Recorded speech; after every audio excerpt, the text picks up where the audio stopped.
જય બાપા સીતારામ। તારીખ 4ના રોજ ડુમણ બાપા સીતારામ મઢુલી પાસે એક બેન છેલ્લા 8-10 દિવસથી ત્યાં ફરતા હતા। તો 4 તારીખે અમને જાણ થતા અમે તપાસ કરેલી તો બેન થોડા અસ્થિર મગજના, થોડા મન બુદ્ધિના હોય એવું લાગતા અમે 100 નંબર પર જાણ કરી મંજુસર પોલીસ સ્ટેશન। ત્યાંના સાહેબ રાજુભાઈ તથા આશીષભાઈ વાળા એમને પૂરી ખાતરી કરી। ત્યાંથી અમને લેટર પેડ ત્યાંથી લખી આપેલો મન અને અમે એ બેનને લઈ પાલિતાણા માનવ પરિવાર ટ્રસ્ટ ત્યાં સોંપેલા છે।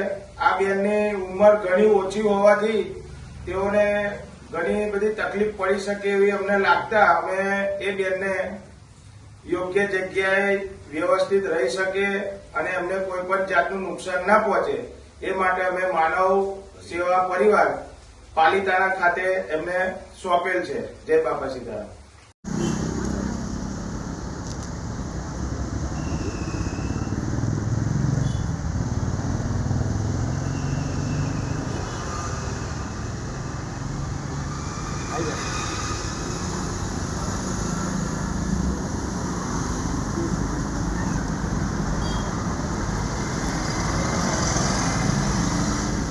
આપનું નામ જણાવશો? વિષ્ણુભાઈ વાડન।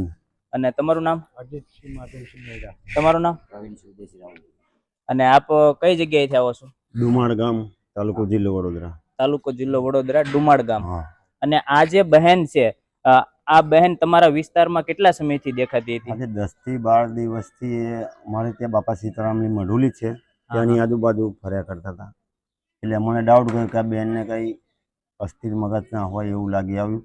ત્યારબાદ અમે 100 નંબર પર ડાયલ કરી પોલીસ બોલાવી। પછી પોલીસ દ્વારા તપાસ કરીને અમે અમારી જાતે કીધું કે અમારે માનવ પરિવાર ટ્રસ્ટમાં બેનને મૂકી આવ્યા છે તો અમને લેટર લખી આપો। તો પોલીસે અમને લેટર લખી આપ્યો અને એમને અમે અહીંયા મૂકવા આવ્યા છે। પોલીસ વેરિફિકેશન કમ્પ્લીટ કરાવીને લઈ આવ્યા છે। ખૂબ સુંદર આપે એક માનવતા ધર્મનું એક શ્રેષ્ઠ ઉદાહરણ પૂરું પાડ્યું છે। અને ઘર પરિવાર વિહોણી, આશરા વગરની એક બહેન, આપણે સમજી શકીએ કે એના રોડ રસ્તા ઉપર કેટલો એને અન્યાય સહન કરવો પડતો હોય, એના શારીરિક અને અન્યત્ર ત્રાસ સહન કરવો પડતો હોય અને એના ઘણા બધા શોષણ થઈ શકે। આપે ખૂબ સુંદર કાર્ય કર્યું છે અને માનવતા ધર્મનું એક શ્રેષ્ઠ ઉદાહરણ પૂરું પાડ્યું છે। તો તમે જે આ સેવા ભાવને ધ્યાનમાં રાખ્યો અને આ બેનને આશરો અપાયો, તમને કેવું લાગ્યું? મને એમ લાગ્યું કે મારા ઘરની મારી બેન હોય કે મારી માં હોય, ચોક્કસ તેઓ